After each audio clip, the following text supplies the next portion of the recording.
நம்முடைய ஆண்டவரும் அருமை இரட்சகருமாக இயேசு கிறிஸ்து வெளியேற பெற்ற நாமத்தினாலே இந்த ஆசீர்வதிக்கப்பட்டதான இந்த ஓய்வு நாளிலே உங்களை யாவருக்கும் அன்பின் வாழ்த்து. கர்த்தர் நல்லவர், அவர் கிருபை என்றும் உள்ளது. நல்ல கிளைமேட்லாம் அப்படியே எப்படி இருக்குது? மந்தமாக இருக்குல்ல, மந்தமாக இருக்குல்ல. நம்ம எப்படி வந்திருக்கோம்? மந்தமாய் வந்திருக்கிறோமா? இல்லை, நமக்கு வெயில் அடித்தாலும் புழுக்கம்னு சொல்லுவோம், குளிர் அடித்தாலும் எல்லாத்துலேயும் பழகிக்கொள்ளணும். சரிங்களா? வேர்வை வந்தாலும் துதிக்கணும். ஏன்னா நம்ம எல்லாம் முன்னோர்கிட்ட கற்றுக்கொண்டோம். பவுல் பார்த்திங்கன்னா அவங்க ஜெயிலில் ஃபேன் இல்லை, பவுலுக்கும் சீலாவுக்கும். ஆமாம் இல்லைங்களா? ஃபேன் இல்லை, ஆனால் என்ன பண்ணாங்க? தேவனை துதிக்க பழகி கொண்டாங்க. நம்ம பார்க்க எல்லா சூழ்நிலையிலும் நம்ம தேவனை துதிக்க பழகி கொள்ள வேண்டும். கர்த்தர் நல்லவர்.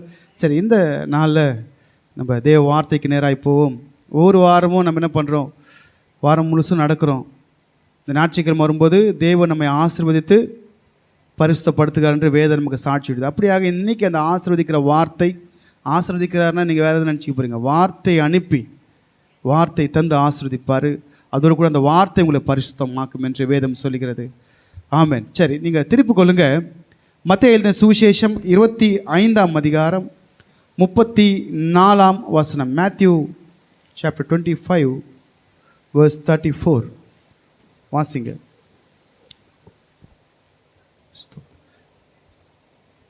அப்பொழுது ராஜா தமது வலது பக்கத்திலே நிற்பவர்களை பார்த்து, வாருங்கள், வாருங்கள், என் பிதாவினால்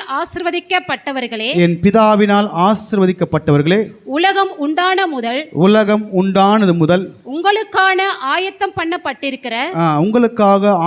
பண்ணப்பட்டிருக்கிற ராஜ்யத்தை சுதந்தரித்துக் கொள்ளுங்கள். இது ஆக்சுவலா ஏசப்பா ஒரு பேரபிள், ஊமையா சொன்னார். இது நடந்த நிகழ்வு அல்ல, ஒரு ஊமையாக சொன்னார். பரலோக ராஜ்யத்தின் ரகசியங்கள் நமக்கு வெளிப்படுத்தப்பட்டிருக்கு, மற்றவர்களுக்கும் அது ஊமைகளாய் பேசப்பட்டிருக்கு என்று நம்ம முதல்ல ஆண்டு சொல்லிட்டு நம்ம பார்த்துருக்குறோம். சரி, அப்படி இந்த ஊமையை பற்றி ஆண்டு பேசுகிறார். முதல்ல இந்த மத்தேயு சுவிசேஷத்தில் பார்த்தீங்கன்னா 25ஆம் அதிகாரத்தில் 3 ஊமைகளை ஆண்டு பேசியிருக்காரு. ஒன்று புத்தியுள்ள கன்னிகைகள், 2வது தாளந்து, மூன்றாவது வெள்ளாடு செம்மறியாடு. செம்மறியாடு வெள்ளாடு. நம்ம முதல்ல நல்லதுக்கு வந்துடலாம், சரிங்களா? சரி, அப்போ இங்கே நீங்கள் பார்க்கும்போது 3 ஊமைகளும் எதுக்கு எப்போ சொன்னார்னு பார்க்கும்போது, அவர் ஒலிவ மலை மேலே அமர்ந்து சீஷலுக்கு சொல்கிறார், எப்போ இது சம்பவிக்கும், எப்போ உங்கள் வருக அப்படின்னு கேட்ட பிறகு நிறைய காரியங்கள் 24 சொல்லிவிட்டு 25 இந்த 3 ஊமையை சொன்னார். நம்ம எப்படின்னா ஊமையை அப்படி கேட்டு அப்படி படிச்சுட்டு போய்ட்டோம். ஆனால் 3 ஊமைக்கும் 3 அர்த்தங்களை கர்த்தரங்க பேசியிருக்கிறாரு. அவர் வருகையின் பொழுது ஆயத்தமாக இருக்கிற சபை எடுத்துக்கொள்ளப்படும், முதல் ஓமை. 2வது, உங்ககிட்ட கணக்கு கேட்பார் ஆண்டவர். உங்ககிட்ட என்ன கேட்பார்? உன்னிடத்துல ஒரு தாளந்தை கர்த்தர் கொடுத்துருக்காரு. ஏதோ உன்னை அழைச்சிட்டு உன்னை வெறும் கையுமாய் அனுப்பினவர் அல்ல.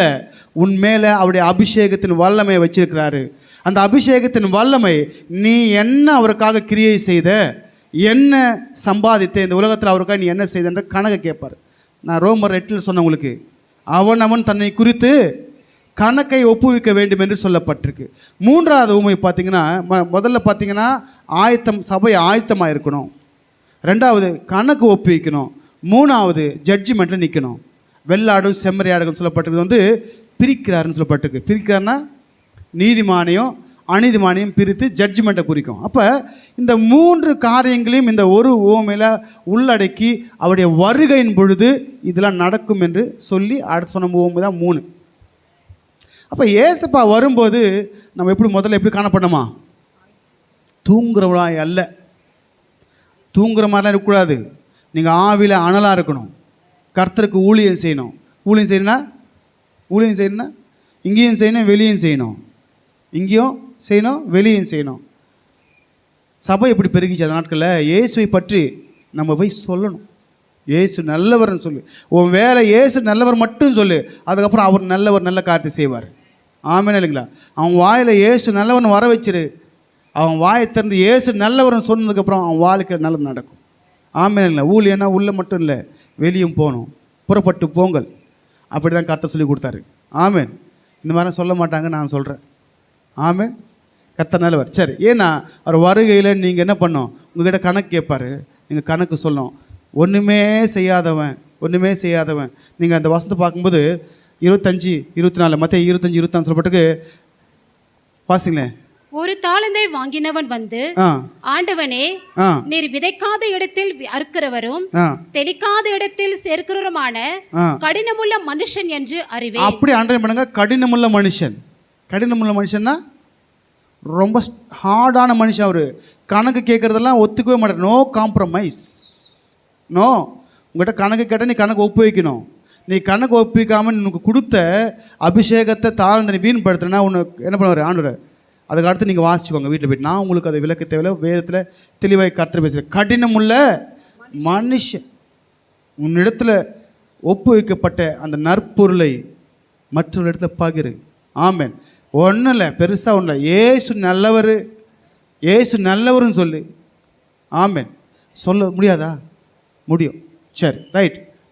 இப்போ இங்கே மத்தேயு 25:34 சொல்லப்பட்டிருக்கு.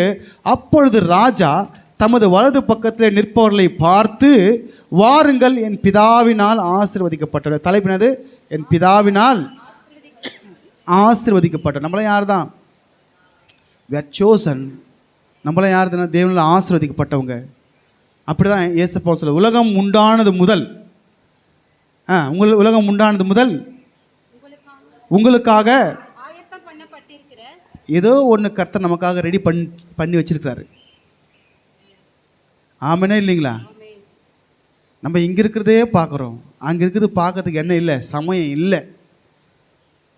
அங்கே பார்க்கறதுன்னு இல்லை, சமயம் இல்லை. ஆனால் ஆண்டவர் சொல்றாரு, அப்பொழுது ராஜா தமது வலது பக்கத்தில் நிற்பவர்களை பார்த்து, வாருங்களின் பிதாவினால் ஆசீர்வதிக்கப்பட்டவர்களே, உலகம் உண்டான முதல் உங்களுக்காக ஆயத்தம் பண்ணப்பட்டிருக்கிற ராஜ்யத்தை சுதந்திரித்துக் கொள்ளுங்கள் அப்படின்னாரு. நமக்குன்னு ஒரு ராஜ்யத்தை ஏற்படுத்தியிருக்கிறா இல்லைங்களா? ஏசப்பா ஏற்படுத்துறா இல்லை, நமக்குன்னு ஒரு கிங்டம், ஹெவன்லி கிங்டம்.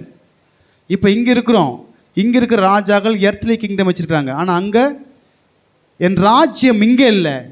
இருந்திருந்தால் என் சீசர்கள் சண்டை போட்டிருப்பாங்க. என் ராஜ்யம் பரலோகத்தில், அந்த ராஜ்யத்துக்காக நம்மளை அழைச்சிருக்காரு. அப்போ அந்த ராஜ்யத்தை சுதந்திரத்துக்குள்ளே நம்ம ஏதோ ஒன்று செய்யணும். அதான் இங்கே சொன்னார். வலது பக்கம் எல்லாம் பாருங்கள், இந்த செம்மறியாடும் வெள்ளாடும் 2 காரியங்களை குறிக்குது. செம்மறியாடு மேய்ப்பனுடைய பேச்சை கேட்கும். பிரதான மேய்ப்பன் இயேசு, அடுத்த மேய்ப்பர்கள் சீஷர்கள். ஆமேனா இல்லைங்களா? அப்படி தானே சொன்னார். பேதுருவை பார்த்துன்னு சொன்னார், என் ஆடை மேய்க்கிறியா? முதல்ல ஆட்டுக்குட்டியை மேய்க்கிறியான்னார். யார் ஆட்டுக்குட்டி? அவர் ஆட்டுக்குட்டி. அப்போ பேதுரு யார்? மேய்ப்பனா இல்லைங்களா? அவர் பிரதான மேய்ப்பன், பேதுரு சின்ன மேய்ப்பன். அப்போ இந்த ஆடுகளை மேய்ப்பதற்காக கர்த்தர் ஏற்படுத்தின சில ஊழியர்கள் நிறைய பேர் இருக்கிறாங்க. எல்லாரும் சத்தியத்தை பேசுகிறாங்கன்னா அது கொஸ்டின் மார்க் தான். நம்ம தான் என்ன பண்ணோம்? நீங்கள் சோதித்து பார்த்து நலமானதை பிடித்து கொள்ளுங்கள். ஆமென். சரி, இங்கே பார்த்தீங்கன்னா உலகம் உண்டானது முதல் உங்களுக்காக ஆயத்தம் பண்ணப்பட்டிருக்கு அப்படி சொல்லப்பட்டிருக்கு. சரி, 1 கொரிந்தியர் 2ஆம் அதிகாரம் 9ஆம் வசனத்தில் எழுதி இருக்கிறபடி தேவன் தம்மிடத்தில் அன்பு கூறுகிறவர்களுக்கு ஆயத்தம் பண்ணினவை கண் காணவும் இல்லை, காது கேட்கவும் இல்லை, அவைகள் மனுஷனுடைய இருதயத்தில் தோன்றவும் இல்லை. நமக்கோ தேவன் அவைகளை தமது ஆவியினாலே வெளிப்படுத்தினார். ஒருவனுக்குள்ள தேவ ஆவி இருந்தாதான் அவனுக்கு ரகசியம் வெளிப்படும். ஆமென். இப்ப நீ மாம்சத்துக்குரிய கண்ணை பார்க்கும்போது இங்கே கட்டின வீடு தெரியும், இங்கே இருக்கிற கார் தெரியும், இங்கே இருக்கிற பைக்கு தெரியும், இங்கே இருக்கிற பொருள் தெரியும். பரலோகத்தில் உனக்காக ஒரு உறைவிடத்தை கட்டினதை நீ எப்படி பார்க்க முடியும்? ஆவிக்குரிய கண்கள் திறக்கப்படணும். ஆமென் இல்லைங்களா? நெற்றி கண் இருக்குல்ல, 3வது கண்ணுன்னுவாங்களே, அதெல்லாம் எப்படி இங்கே வந்தால் ஆவிக்குரிய கண் திறக்கப்படும். பிலேயாமுக்கு கண் திறக்கப்பட்டது. எலிசாவுடைய வேலைக்காரனுக்கு கண் திறக்கப்பட்டது. அவன் குருடன் இல்லை, பார்வை உடையவன் தான். ஆனால் மாம்ச கண்களாலே தேவன் உண்டாக்கியதை நம்ம பார்க்க முடியாது. தேவன் நிற்பதை பார்க்க முடியாது. தேவ சேனை மலையில் உலாவதை பார்க்க முடியாது. தேவன் நமக்காக கட்டி வச்சுக்கிற பங்களாவை பார்க்க முடியாது. மேன்ஷன்ஸ், அங்கே நமக்காக ஒரு வீடை கட்டுக்கார். யோவான் 14:3 சொல்லியிருக்காரு, என் பிதாவின் வீட்டில் நான் போய் உனக்காக ஒன்று கட்டுறேன். அப்போ நான் உனக்காக கட்டினேன்னா நான் கட்டுறதுக்கு நீ கிரியை செய்யணும். ஒவ்வொரு கல்லாக வச்சு நான் கட்டினேன்னா நீ செய்கிற ஒவ்வொரு கிரியைக்கு தான் அவர் ஒரு கல்லை எடுத்து வைப்பார். புரியுதுங்களா? நீ கிரியே செய்யலைன்னா வைக்க மாட்டார். கிரியை இல்லாத விசுவாசம் செத்தது. எப்படிங்க நான் சொன்னேன் ஒரு செடியை வச்சுட்டு தண்ணி ஊற்றாமல் நீ வளர்ந்துக்கோனா வளர்ந்துருமா? அது தண்ணி ஊற்று, விசுவாசத்தோடு கிரியை செய். அப்போ அது முளைக்கும், உனக்கு கனி கொடுக்கும், உனக்கு பிரயோஜனமாக இருக்கும். இல்லை வச்சுட்டு சும்மா இருந்தால் அவர் பார்த்துக்கு வரேன், இல்லை உன் இடத்துல ஒரு வேலையை கொடுத்துருக்காரு. சரி, அப்போ இந்த வெள்ளாடுகளும் செம்மறியாடும் கர்த்தர் பிரிக்கிறாரு, ஜட்ஜ்மெண்ட்டை குறிக்கும். வலது கை வந்து பார்த்தீங்கன்னா தேவனுடைய வலது கை பார்த்திங்கன்னா நீதியின் கரம். என்ன கரம்? 2 கை இருக்குல்ல, 2 கை இருக்குல்ல. ஒன்று நீதியின் கரம், இன்னொன்று அடிக்கிற கரம். ஏசப்பா கிட்ட 2 இருக்குது. ஒன்று அணைப்பார், இன்னொன்று அடிப்பார். தெரியுமா தெரியாதா? தெரியாதுங்களா? ஒன்று அணைப்பார், இன்னொன்று அடிப்பார். நீ அணைக்கிற கரத்தான் நான் பார்த்துட்ருக்க. கடினமுள்ள மனுஷன் இன்னும் பார்க்கல நீ. ஆமேனே இல்லைங்களா? அவர் அடித்தாருன்னா நம்ம எழுந்திருக்கிறது ரொம்ப கஷ்டம். ஆமேன். அவர் அடித்தார்னா எழுந்துக்கிறது ரொம்ப கஷ்டங்க. அடிக்காத வரைக்கும் பார்த்துக்கோங்க. ஆமேன். கர்த்தர் நல்லவர். சரி, அப்போ எங்கே சொல்லப்பட்டிருக்குன்னா அவர் வலது கரம் இடது கரத்தை நீங்கள் பிரசங்கி எடுத்தீங்கன்னா, சரி உன்னத பாட்டு 2 எடுத்தீங்கன்னா அவர் வலது கை 2ஆம் அதிகாரம் எழுதி கொடுக்கல, எடுத்து வாசிங்க சிஸ்டர். நீங்கள் உன்னத பாட்டு 2ஆம் அதிகாரத்தில் அவர் வலது கை என்னை அணைக்கும், அவருடைய இடது கை என் தலையின் கீழாக இருக்கும். அப்படி தானே இருக்குது. 2ஆம் அதிகாரம் எடுத்துங்க. சாங் ஆஃப் சாலமோன் 2ஆம் அதிகாரம் 6ஆம் வசனம் 2:6. அவர் இடது கை என் தலைக்கீழ் இருக்கிறது, தலையின் கீழ் இருக்கிறது. அதில் இருக்குங்களா? மாற்றிருக்குங்களா? Right, okay. அப்போ அவர் இடது கை எங்கே இருக்கான்? உன் தலை கீழே என்ன இருக்குது? உன் தலை கீழே என்ன இருக்குது? குறவலை இருக்குது. நெரிச்சு போடுவார். புரிதலைங்களா?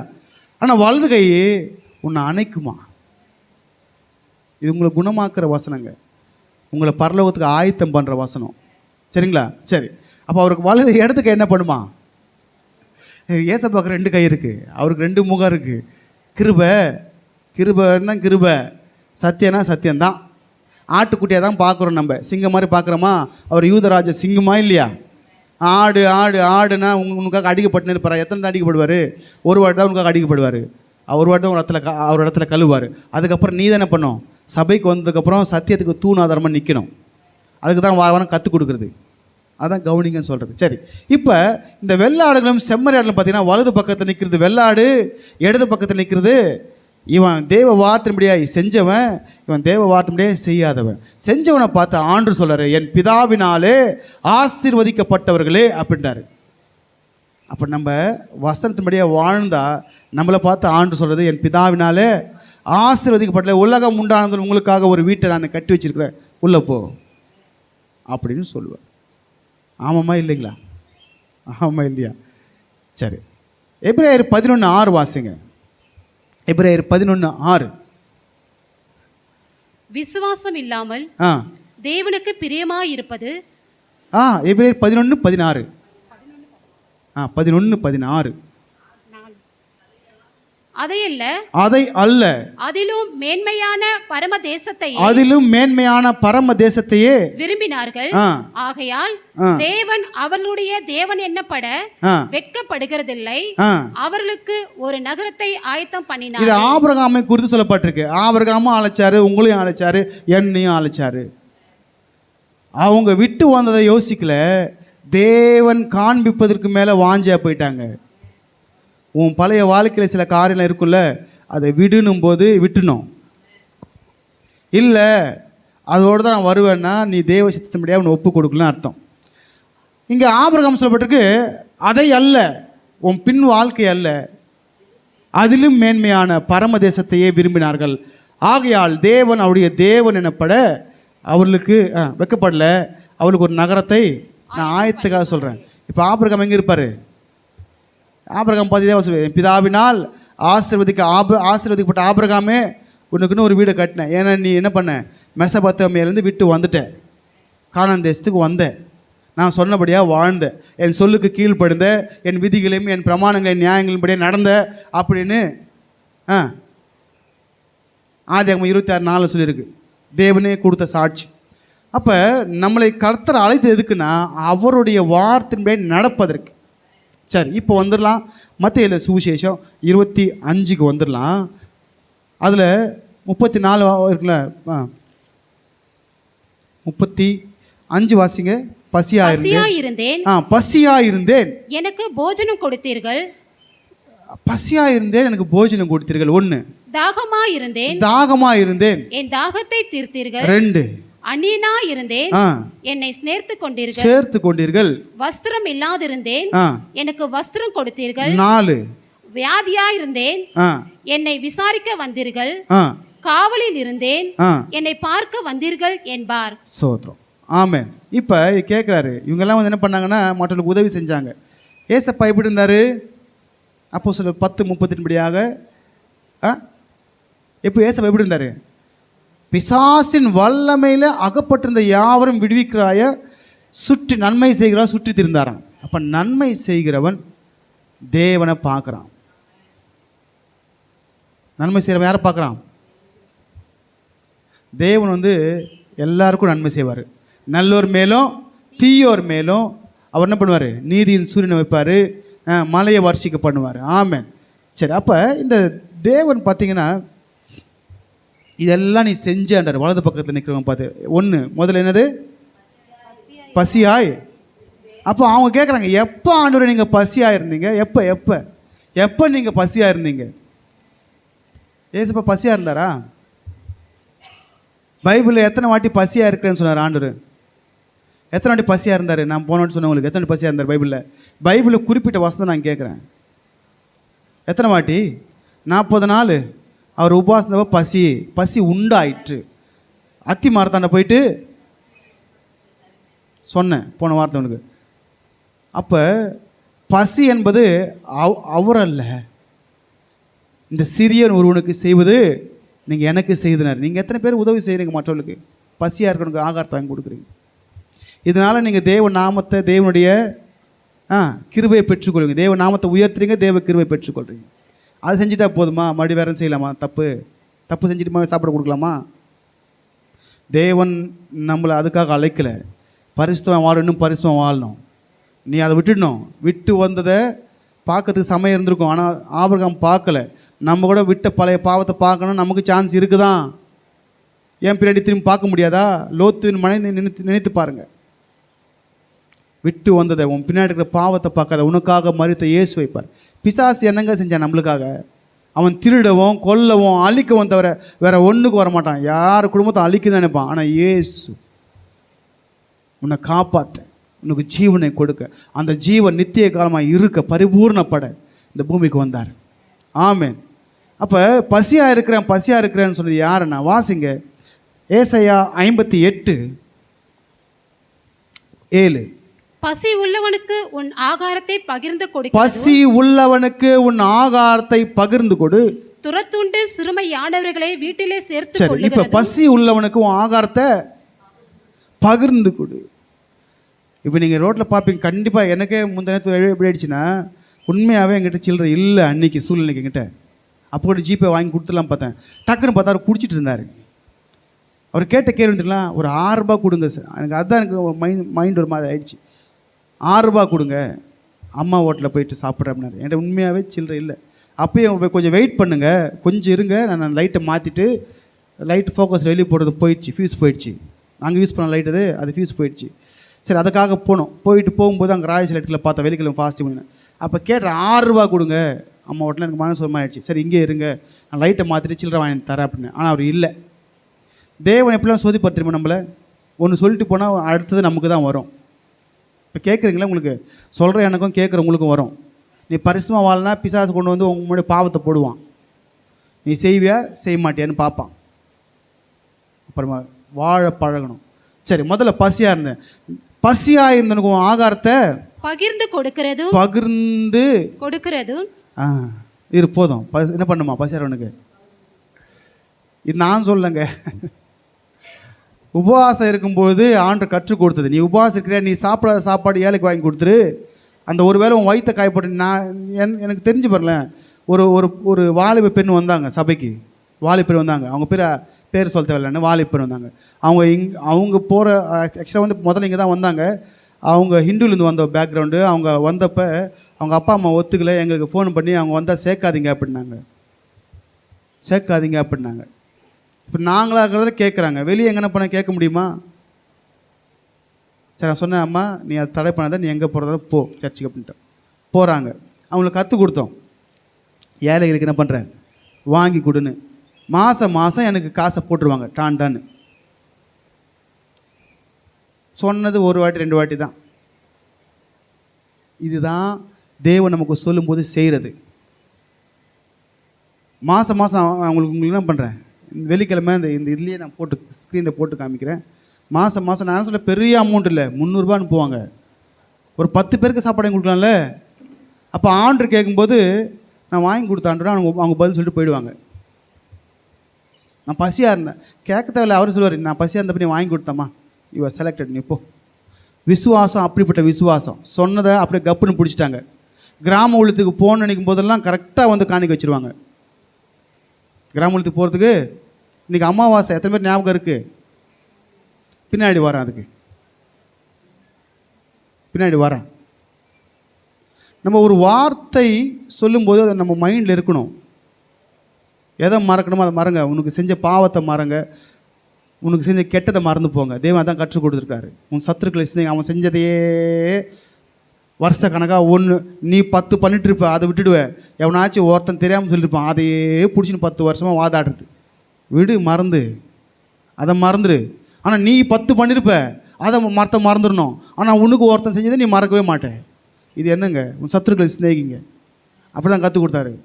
சரி, கர்த்தர் நல்லவர். சரி, வந்துடலாம். இப்போ பசிக்கிறவனுக்கு ஆகாரத்தை கூடினாரு.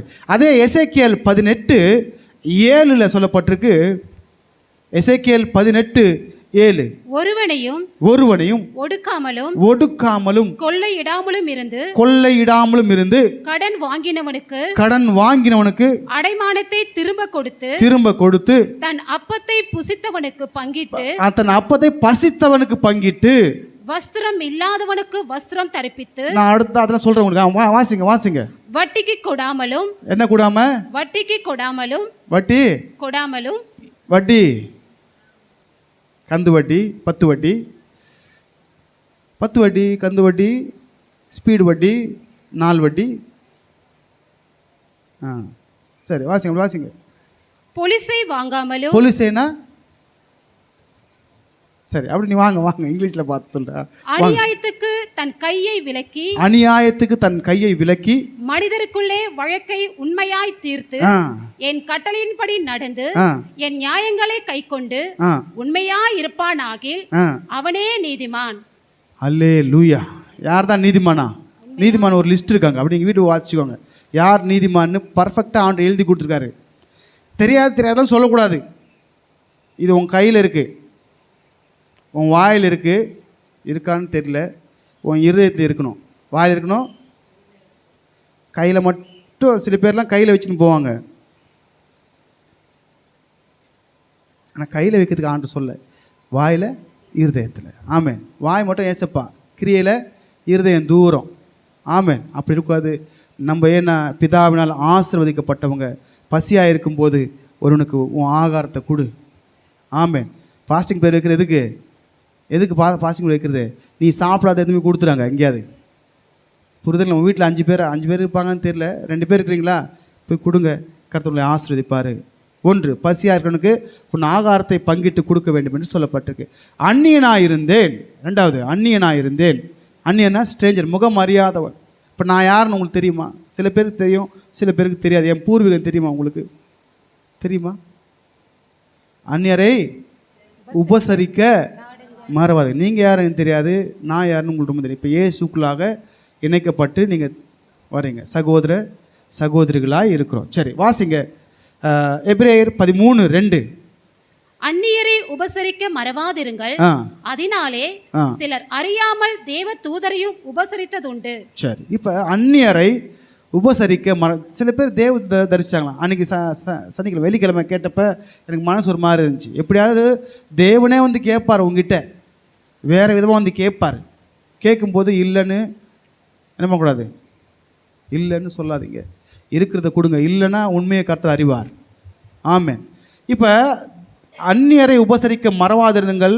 சில பேர் என்ன பண்ணாங்க, தேவதூதர்களையே யார் தரிசித்தது? தேவதூதர்களை யார் தரிசித்தது சொல்லுங்க பார்க்கலாம் டக்குன்னு. ஆபிரகாம் தரிசித்தார், லோத்து தரிசித்தார். ஆபிரகாம் தரிசித்தார், லோத்து தரிசித்தார். ஆமாமா இல்லைங்களா? ஆபிரகாமும் ஆபிரகாம் மனைவியும் அவளுக்கு ஆகாரத்தெல்லாம் பாருங்கள் வந்தப்போ நீங்கள் நான் 18ஆம் அதிகாரத்தை நீங்கள் இதை குறித்து வாசிச்சுக்கலாம்.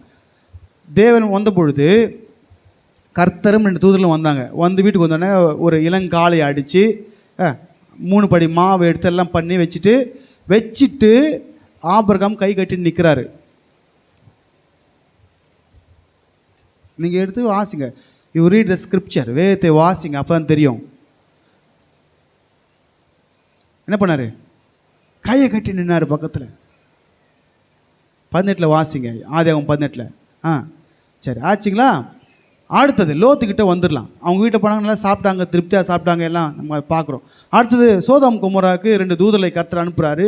அப்போ அவங்க போனப்போ லோத் என்ன பண்ணார்? ஈ ரிசீவ்ட் தம். வீதியில் தங்காதீங்க, பொல்லாத ஜனம், உங்களுக்கு மோசம் நேரிடும், என் வீட்டுக்கு வாங்க அப்படின்னாங்க. அழைச்சாங்களா இல்லைங்களா? அழைச்சாங்களா இல்லைங்களா? அழைச்சாங்க. அப்போ அந்நியரை உபசரித்து மறவாதிருங்கள், தேவதூதர்களையே தரிசித்தாங்க. எப்படி வந்து உங்ககிட்ட ஆண்டவர் கேட்பார், உன்னை சோதிக்கும்படியாக கர்த்தர் கண்டிப்பாகவே வருவார். உன்னை சோதிக்க நீ கொடுப்பியா கொடுக்க மாட்டியா, நான் சொன்ன கட்டளை நீ செய்வியா செய்ய மாட்டா சோதிப்பார். சோதிப்பாரா இல்லைங்களா? சோதிப்பார் இல்லையா? நல்லவர். ஆனால் அவர் தேவன் ஒருவனையும் பொல்லாங்கினால் சோதிக்கிறவர் அல்ல, கஷ்டத்தில் உன்னை சோதிக்கிறவர் அல்ல. எங்கே இருக்குது இந்த வசனம்? யாக்கோபு 1:20 சொல்லப்பட்டிருக்கு, தேவன் ஒருவனையும் பொல்லாங்கினால் சோதிக்கிறவர் அல்ல. இப்போ பிசாசு எதில் சோதிப்பான்? நீங்கள் வாசிக்காதீங்க, நான் அப்படி சொல்லிட்டு போய்ட்றேன், சரிங்களா? நான் அதை எழுதி கொடுக்கலாம் உங்களுக்கு. தேவன் எப்படி சோதிக்க மாட்டான்? பிசாசு தான் யோபுவை சோதிக்க சொன்னான். ஆண்டுக்கிட்ட போயிட்டு சோதிக்க சொன்னானா இல்லைங்களா? சொன்னான். சீஷர்களை சோதிக்க சொன்னானா? சீஷர்களை சோதிக்க சொன்னானா? வசனம் வேணுமா? எடுத்துக்கொள்ளுங்க. லூக்கா எழுதின சுவிசேஷம் 28ஆம் அதிகாரம் அதனுடைய 22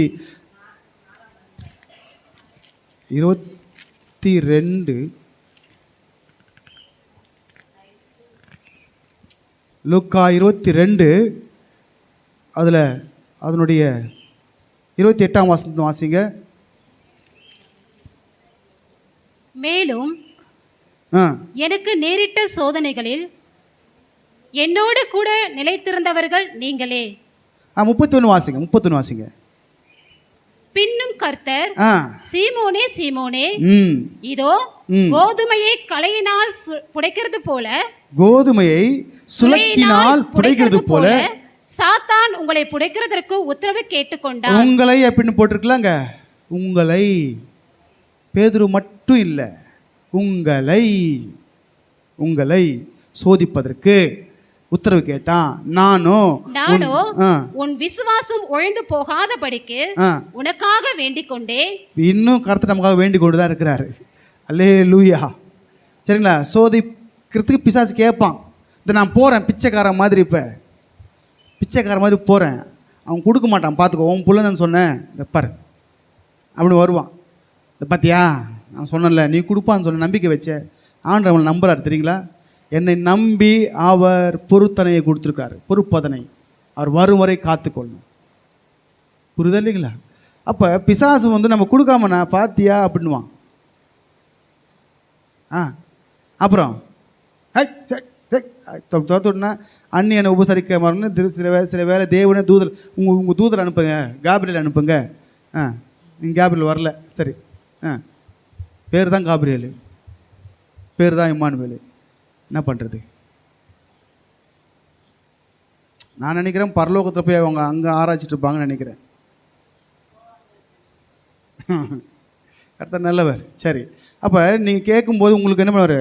காப்ரியேலை அனுப்புவார். வேறு யாரும் அனுப்புவார்? மைக்கேல் அனுப்புவார். அனுப்பி சோதிப்பார் உங்களை, நீ செய்கிறியா செய்யலையான்னு. ஆமாம் இல்லைங்களா? சரி, கர்த்தர் நல்லவர். சரி, 3 யோவான் 5:6 வாசிங்க. 3 யோவான் 5:6 சீக்கிரம். பிரியமானவனே, நீ சகோதரருக்கும் அந்நியருக்கும் செய்கிற யாவற்றையும் உண்மையாய் செய்கிறாய். அவர்கள் உன்னுடைய அன்பை குறித்து சபைக்கு முன்பாக சாட்சி சொன்னார்கள். அல்லேலூயா.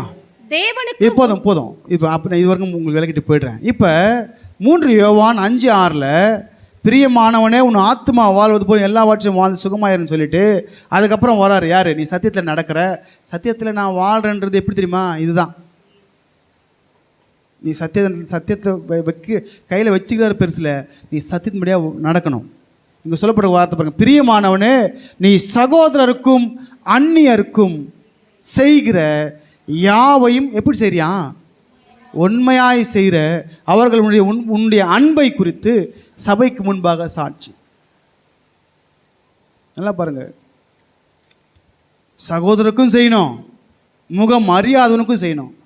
தேவதூர் 3 பேர் வந்தப்போ எப்படி இருந்தாங்க? ஆபிரகாமுக்கு தெரியாது, வாங்கன்னு அழைச்சி உட்காரிச்சு அவங்களுக்கு எல்லாம் செஞ்சு வச்சு இப்படி நின்னார். நம்ம போய் முதல்ல கை வைக்கூடாது தட்டில் நம்ம என்ன பண்ணக்கூடாது? பந்திக்கு முந்திக்கூடாது. முதல்ல வரவங்களை திருப்தி ஆகட்டும். ஏசப்பா அப்படி தான் கற்றுக் கொடுத்தாரு. சீஷர்கள் என்ன பண்ணார்? 5 அப்போ 2 மீன் எடுத்து எல்லாருக்கும் போசிச்சு அதுக்கப்புறம் நீ சாப்பிட்னார். நம்ம என்ன பண்ணுவோம்? நேவர். உண்மையாக செய்யணும். கர்த்தர் உண்மையை எதிர்பார்ப்பார். நமக்கு இல்லைன்னா பரவாயில்ல, வந்தவங்களை வச்சுட்டு அப்புறமா வாங்கினு சாப்பிடலாம். ஆமேனே இல்லைங்களா? கர்த்தர் நல்லவங்க, கற்றுக்கொள்ளுங்க. சொல்லப்பட்டிருக்க வார்த்தை, பிரியமானவனை நீ சகோதரருக்கும் அந்நியருக்கும் செய்கிற யாவற்றையும் உண்மையாய் செய்கிறாய். அவர்கள் உன்னுடைய அன்பை குறித்து, உனக்குள்ள அன்பு இருந்துச்சுன்னா நீ செய்கிற காரியங்கள் உண்மையாக இருக்கும். தேவ அன்பு உன் ஈரத்தில் ஊற்றப்பட்டிருந்தா நீ செய்கிற காரியம் உண்மையாக இருக்கும். அப்போ தான் உன்னை பார்த்து சொல்லுவார், வாருங்கள் என் பிதாவினால் ஆசீர்வதிக்கும். சும்மாலாம் கருத்து சொல்ல மாட்டார். நம்ம இருதயம்லாம் ஆண்டு தெரியும் உள்ள என்ன இருக்குன்னு சொல்லிட்டு. உள்ள என்ன இருக்குது அது அவர் நீ சொல்ல தேவையில்ல, அவருக்கு தெரியும். கர்த்தர் நல்லா பார்த்தா சும்மாலாம் கூட மாட்டார். அவங்கள கூப்பிட்டு அழைத்து அந்த வார்த்தை சொல்ல மாட்டார். இங்கே சொல்லப்பட்ட வார்த்தை சும்மாவே ஒரு தேவ மனுஷன் ஒருத்தன் வாழ்த்திட மாட்டான்.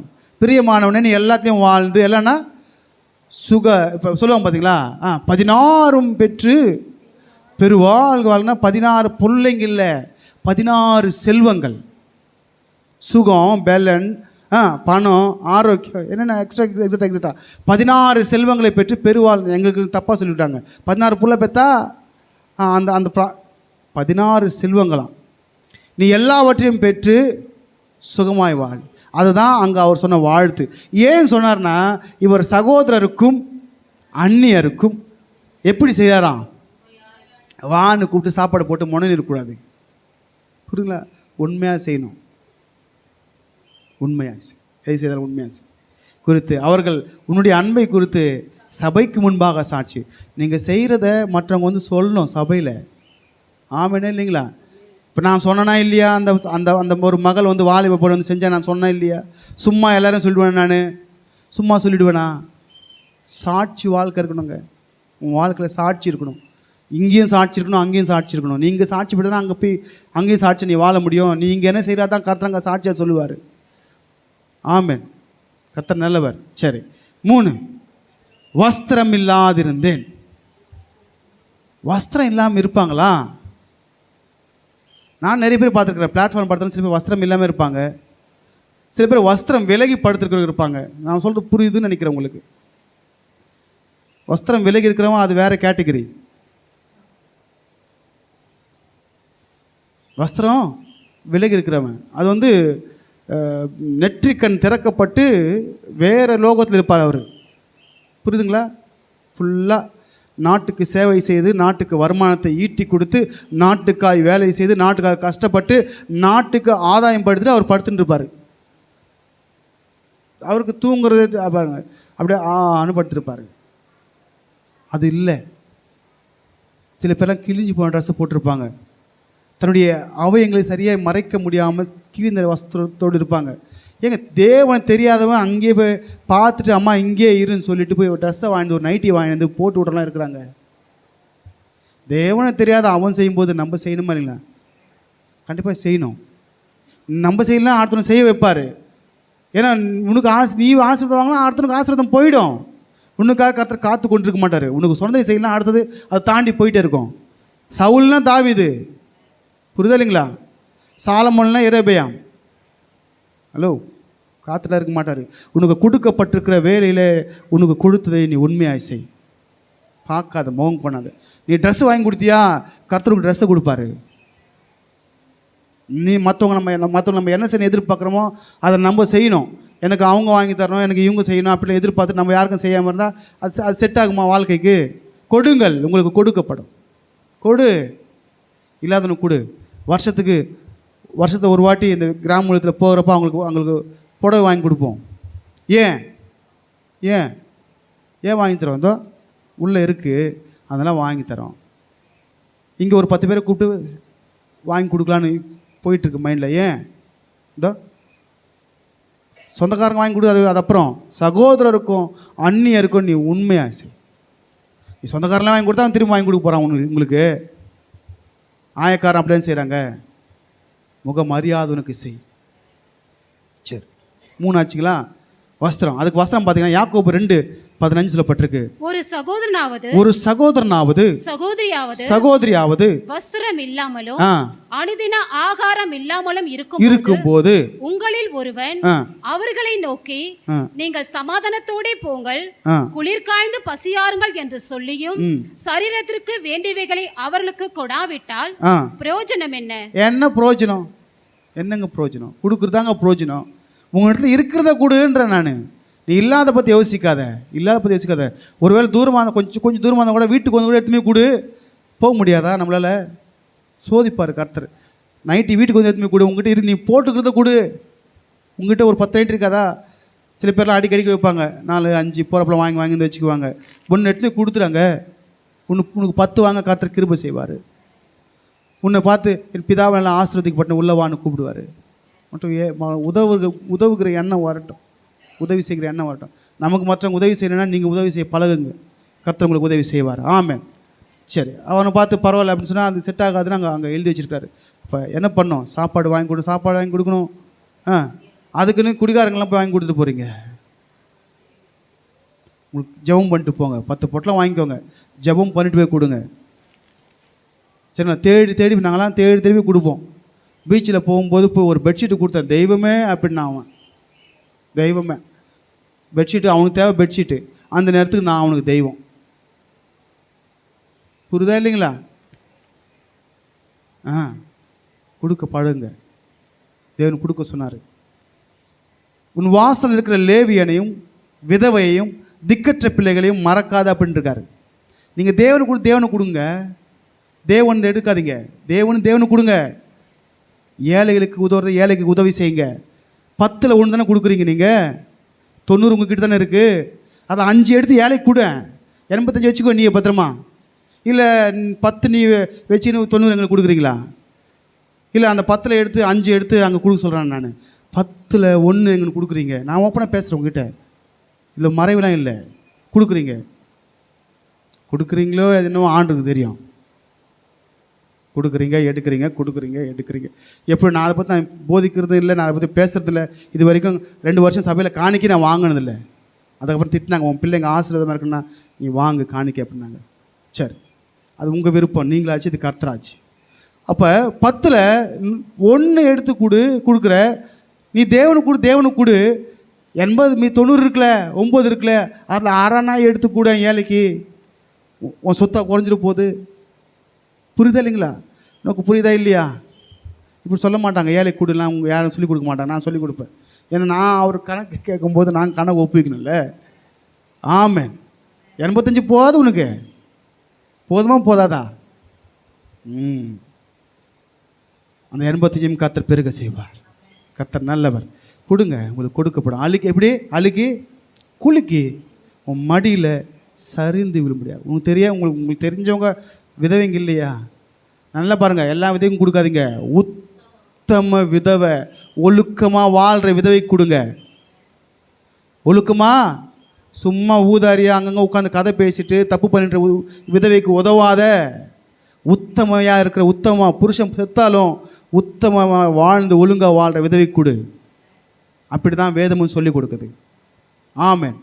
சரி, கர்த்தர் நல்லவர். நான் அது வந்துடலாம். வியாதியாக இருந்தேன், சிறையில் இருந்தேன் சொல்லப்பட்டிருக்குல்ல. வியாதியாக இருந்தேன், காவலில் இருந்தேன். யார் இருந்தது வியாதியாக இருந்தேன்? உடனே நீங்கள் கொலை கேஸ் ரொம்ப போய் பார்க்க போகிறீங்க, கேமராவில் கேட்ச் பண்ணி தூக்கிடுவாங்க உங்களை. காவலில் இருந்து நீங்கள் அப்படியே நிற்கிறீங்க,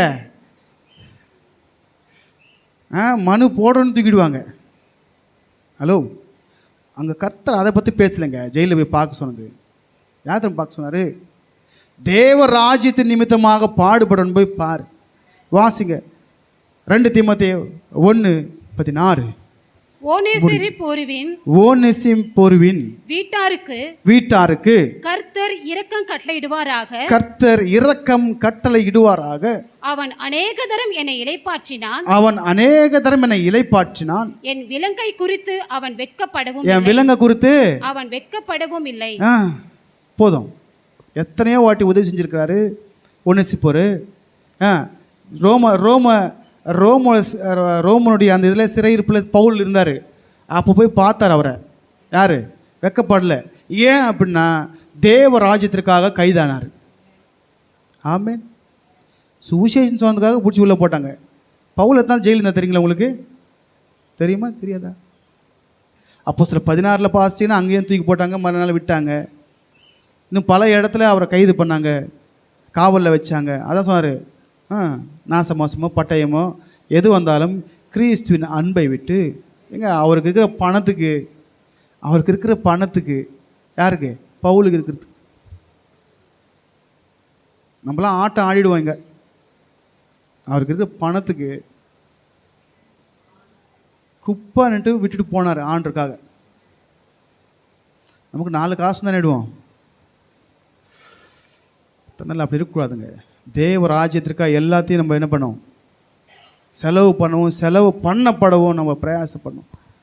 எங்கே போகும்போது ஒன்றுமே இல்லைங்க. அவர் நமக்காக கட்டின வீடு மட்டும் தான் அங்கே இருக்கும்.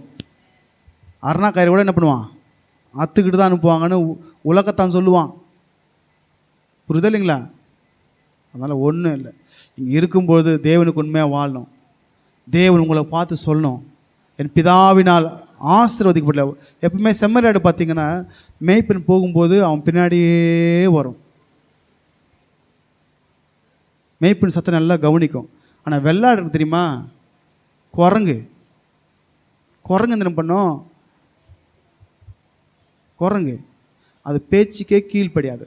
அப்போ இங்கே ஆசீர்வதிக்கப்பட்டவங்க யாருன்னா தேவனுடைய வார்த்தைக்கும் தேவன் ஏற்படுத்தி நடத்துகிற அந்த மேய்ப்பனுக்கும், முதல்ல தேவனுக்கும் அப்புறம் நடத்துகிற அந்த மேய்ப்பனுக்கும் அவன் கொடுக்க வசனத்துக்கும் அதன்படியே நடந்தால் அது செம்மறியாடு. கேட்கலன்னா கேட்குறவங்க தான் பரலோகம் போவாங்க. அல்லேலூயா. ஏன்னா உங்களை பரலோகத்துக்கு கொண்டு போய் சேர்க்குற மெசேஜிங்க இது. ஆமென். ஆண்டவர் சொன்னார், வலது பக்கத்தில் நிற்கிற ஆடுகளை பார்த்து என் பிதாவினாலே ஆசீர்வதிக்கப்பட்டல. நீங்கள் உலகம் உண்டானது முதல் உங்களுக்காக ஆயத்தம் பண்ண பார்த்தம்மா பார்க்கல. இப்போ நான் விசுவாசத்தை சொல்கிறேன்னா, எனக்கு ஒரு வீடு இருக்குது. 100% நான் சொல்லுவேன், அடித்து சொல்லுவேன், கர்த்தர் எனக்காக ஒரு வீட்டை கட்டி வச்சிருக்கிறாரு. ஆமென். எத்தனை பேர் சொல்ல முடியும்? சொல்லணும், வரணும், வாயில் வார்த்தை. சரிங்களா? வரணும். அப்போ என்ன செய்யணும்? வரணும்னா உன் கிரியையில் காண்பீங்க. கர்த்தர் உங்களை ஆஸ்வதிப்பார். கர்த்தர் பெரிய காரியத்தை செய்வார். நம்ம எப்படி நம்ம நிற்கணும்? வலது பக்கத்தில் நிற்கிறவங்களா இருக்கணும், இடது பக்கத்தில் நிற்கிறவங்களா அல்ல. எப்படினுமா? இன்றைக்கி ஒரு தீர்மானத்தை எடுப்போம். ஆண்டவரே, நீங்கள் சொல்லியிருக்கிறீங்க, நான் பசியாக இருந்தேன், ஆகாரம் வாங்கி கொடுத்தீங்க. வஸ்திரம் இல்லாமல் இந்த வஸ்திரத்தை வாங்கி கொடுத்தீங்க. வியாதியாக இருந்தேன். ஏன் தெரியுமா? சில பிள்ளைங்க உடம்பு சிலமாக ஹாஸ்பிட்டலுக்கும் போது போய் ஊழியக்காரங்க ஜெபம் பண்ணுவாங்க. இதெல்லாம் தேவன் கொடுத்த கட்டளைங்க. சில ஊழியக்காரர் வியாதியாக இருந்தால் போய் பார்க்கணுன்றது தேவன் கொடுத்த கட்டளை. அந்த ஒன்னேசிப்போர் பார்த்தீங்கன்னா நீங்கள் போய் பார்த்துருக்காரு. அப்போ பார்ப்பது செய்வது நம்ம சீஷருக்கு சொன்னார், இந்த என் நாமத்தின் தீர்க்கதரிசிக்கு செய்கிறவனுக்கு தீர்க்கதரிசிக்குரிய பலனை கொடுக்குறாரு. என் நாமத்தின் நிமித்தமாக என் சீஷரில் சிறியவனாகிய இவனுக்கு நீ ஒரு கிளாஸ் தண்ணி கொடுத்தாலும் அதற்குரிய பலனை கர்த்தனுக்கு கொடுப்பேனாரு. ஆமென். இப்போ தேவன் கண்டிப்பாகவே நமக்கு கற்றுக் கொடுத்ததான் நன்மை செய்கிறவராக, பிசாசின் வல்ல அகப்பட்டிருந்த யாவரும் விடுவிக்கிறவருமாய் சுற்றி தீர்ந்தார். நன்மை செய்யுங்க, நன்மையை பெற்றுக்கொள்ளுங்க. தேவன் உங்களை பார்த்து சொல்ல, என் பிதாவினாலே ஆசீர்வதிக்கப்பட்ட வாங்க, உங்களுக்காக ஒரு வீட்டை நான் கட்டிச்சேன். உங்களுக்காக கட்டப்பட்டிருக்கிற வீட்டை பாருங்க. தேவ மனுஷனுடைய சாவு விரும்பலை, அவன் மனம் திரும்பி வாழணும். அவனை சாடிக்கணும், சாவடிச்சு போட்டுவார். ஒரு நிமிஷம் அவர்கிட்ட ஒரே நிமிஷத்தில் கொண்டு விடுவார். ஒரே செகண்ட் அவன் மூக்குலேருந்து காற்று எடுத்தார்னா நீ அவுட்டு. ஜீவனை கொடுக்கும் எடுக்கும் அதிகாரம் இருக்குது. ஆனால் அதை விரும்பலை. அவன் மனம் திரும்பி வாழ்ன்றதுக்காக தான் நிறைய சான்ஸ் கொடுத்துருக்கார். தேவன் வருகிறார் என்ற வாக்கு தத்தம் எங்கே? 2 பேதுரு சொல்லப்பட்டிருக்கு. ஏமாத்துற இல்லை, வரல இல்லை, அவர் வருவார். அவருடைய வாக்குதத்தை குறித்து தாமதமாயிராமல் ஒருவனும் கெட்டு போகாமல் மனம் திரும்பணுன்னு நீடிய பொறுமையோடு. இப்போ அவர் பொறுமை காக்கிறதே எதுக்கு தெரியுமா? புதுசாக வராங்களே ரட்சிக்கப்படணுன்னு, இயேசு ஏற்றுக்கொண்டு வராங்களே அவங்களுக்காக. ஆமென். புரிஞ்சிருக்கும்னு நினைக்கிறேன். அதனால் தெளிவாக இருங்க, தேவ வாசனத்தை பிடித்து கொள்ளுங்க, சுடர்களாய் பிரகாசிங்க. கர்த்தர் உங்களை ஆசீர்வதிப்பாராக. உங்களை நம்ம எல்லாம் பார்த்து நம்ம யாரும் ஒருத்தன் கூட இங்கே இருக்கக்கூடாது. இங்கே உட்காந்துருக்க எத்தனை பேர் இருக்கிறோமோ இங்கே உட்காந்துருக்க ஒருத்தர் கூட என்ன ஆகக்கூடாது, வருகையில் மிஸ் ஆகக்கூடாது. சரிங்களா? ரெபேக்கால போல் கேட்கணும், யார் அவர் அப்படின்னு எலியாசிட்ட கேட்கும்போது, அவர் தான் என் எஜமான். ஏசப்பா யாருன்னு உனக்கு தெரியாது, எனக்கும் தெரியாது, அவர் எப்படிப்பான்னு தெரியாது. பார்த்தீங்களா ஏசப்பாவை? வார்த்தை தான் பார்த்துருக்கிறீங்க. என்னை கண்டு விசுவாசிக்கணும், காணாமல் அங்கே போய் அறிமுகப்படுத்தார், இவர் தான் என் எஜமான். அப்புறம் அவர் நம்மளை பார்த்து அழைத்து கொண்டு போவார். தெரியாது நம்ம ஏசப்பா எப்படி இருப்பாருன்னு. ரெபேக்காலுக்கு தெரியாது போல் ஈசாக்கு யாருன்னு தெரியாது. அதே போல் உங்களுக்கு எனக்கு ஏசப்பா எப்படி இருப்பான்னு தெரியாது. மத்திய ஆகாயத்தில் அவர் பார்ப்போம். ஆவியானவர் இவர் தான் உன் மனவாளன்னு காமிச்சு ஒப்படைச்சிட்டு ஆவியான தேவனத்தில் போயிடுவார். நீ அவரோடு கூட சேர்ந்து அவருடைய கூடாரத்துக்குள்ளே உனக்காக கட்டப்பட்டிருக்கிற வீட்டுக்குள்ளே நீ போவ. ஆமென். கர்த்தர் நல்லவர். அதனால் நம்ம செம்மறியாடு சொல்லுங்கள். நான் செம்மறியாடு அதை கொர்ரையான்னுவாங்க. ஏய் கொர்ரா இவனுக்கு ஏம் தெரியலதுரா அப்படின்னுவாங்க தெலுங்குல. நல்லதுங்க, தெரியாமல் இருக்கிறது தான். பாவம் செய்ய தெரியாது, பாவம் அறியாதவர். ஆமென். சரி, கர்த்தர் நல்லவர். கர்த்தர் உங்களை ஆசீர்வதிக்கிட்டோம். இன்றைக்கி ஒரு தீர்மானத்தை எடுங்க. கர்த்தர் உங்கள் வாழ்க்கையில் பெரிய அற்புதம் செய்வார். பாட்டு பாடணும்ல, பாட்டெலாம் பயங்கரமாக பாடணும். அப்படியே கர்த்தர் உங்களை ஆசீர்வதிக்கட்டும். கர்த்தர் பெரிய காரியங்களை செய்யட்டும். உங்கள் குடும்பத்தோட கர்த்தர் இருக்கட்டும். அவருடைய வருகையில் நம்ம யாவரும் காணப்பட கர்த்தர் தயவு செய்வாராக. ஆமென்.